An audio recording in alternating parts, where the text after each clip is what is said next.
নমস্কার সবাইকে। আমাদের দেশ সতী নারীদের দেশ।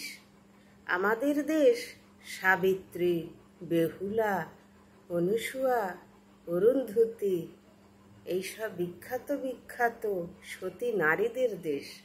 আমাদের দেশ দ্রৌপদী, গান্ধারী, কুন্তী এইরকম নারীদের দেশ। তো আজ আমরা কথা বলবো অহল্যাকে নিয়ে, যিনি শাপগ্রস্ত হয়ে পাথরে পরিণত হয়েছিলেন। তো তার কি দোষ ছিল সেই নিয়েই আজ আলোচনা। তো নমস্কার সবাইকে, সবাই ভিডিওটা একটু মন দিয়ে শুনবেন। তো অত্রিমুনির আশ্রমে যখন শ্রীরামচন্দ্র, লক্ষ্মণ আর সীতা গিয়েছিলেন, তার আগে এই ঘটনা ঘটেছিল। ঋষি গৌতম পত্নী অহল্যা। ঋষি গৌতমের পত্নী অহল্যা ছিলেন পরমা সুন্দরী। আর তাকে কে সৃষ্টি করেছিল জানেন? স্বয়ং ব্রহ্মা। কেননা দেবরাজ ইন্দ্রের সভায় উর্বশী সবচেয়ে সুন্দরী রমণী ছিলেন। তাই ব্রহ্মা কিছুটা জেদের বশেই সৃষ্টি করেছিলেন অহল্যাকে। অহল্যার রূপে গুণে মানুষ, দেবতা সবাই হতবাক, এত সুন্দরী কেউ কি করে হতে পারে। তো সেই অহল্যা ছিলেন ঋষি গৌতম মুনির পত্নী হিসেবে তার কুটিরে। তিনি স্বামীর সেবা করতেন। এইভাবেই দিন যাচ্ছিল।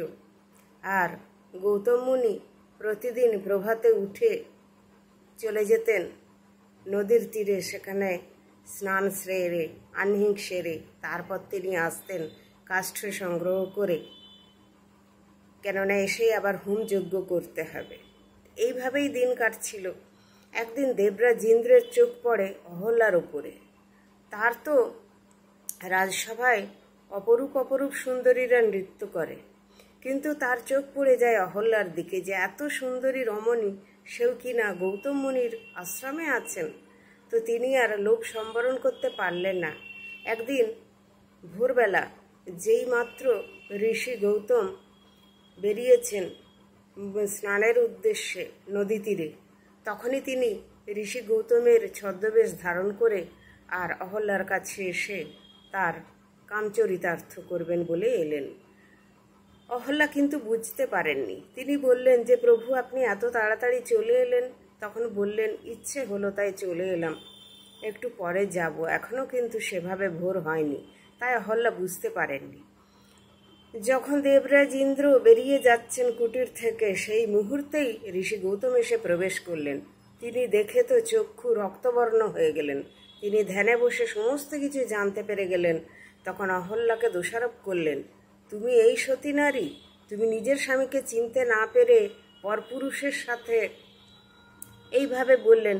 দিয়ে তিনি অহল্যাকে অভিশাপ দিলেন, আজ থেকে তুমি পাথর হয়ে জন্ম নেবে।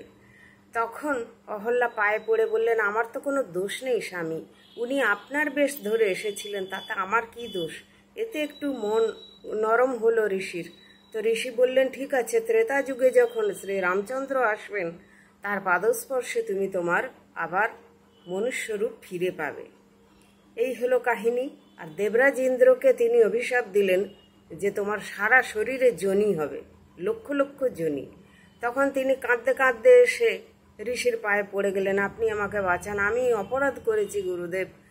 হে মুনিবর, আমি খুব গুরুতর অপরাধ করেছি, আমাকে আপনি মাফ করে দিন। তখন বললেন, মাপ তো আমি করতে পারবো না, আমার মুখ থেকে কথা বাক্য কখনো কোনো বিফল হবে না, তবে আমি এই বলছি, সহস্র লোচন হোক তোমার শরীরে। তো তিনি সহস্র লোচন নিয়ে কি করে আর রাজসভায় বসবেন? সারা শরীর ঢাকা থাকলেও মুখ, চোখ, কান এইসবে আরও অজস্র অজস্র নয়ন। তখন তিনি অন্য দেবতাদের শরণাপন্ন হলেন। এইভাবে তার শাপমুক্তি পরে ঘটেছিল।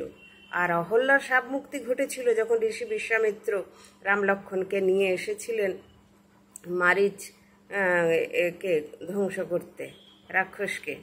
তখন এসে দেখলেন সেই গৌতম মুনির পরিত্যক্ত আশ্রমে গেলেন, যে এই আশ্রমটা পরিত্যক্ত কেন? তখন গিয়ে কথা বললেন, গিয়ে দেখলেন যে একটি পাথর।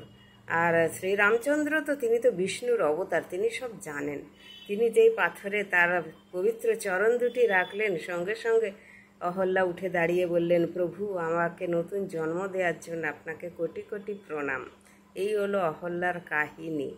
তো মেয়েদের সবাই দোষ দেখে, কিন্তু মেয়েদের দোষ কতটা আর পুরুষদের দোষ কতটা, এই নিয়ে কথা বলতে গেলে অনেক অনেক কিছু বেরিয়ে যাবে। তাই মেয়েদের সব সময় ঈশ্বরে ভক্তি রেখে চলতে হবে। ঈশ্বর তাদের রক্ষা করবে, যেভাবে রক্ষা করেছিলেন যাজ্ঞসেনী দ্রৌপদীকে ভগবান শ্রীকৃষ্ণ, সেইভাবেই সমস্ত নারীদের রক্ষা করবেন বিধাতা।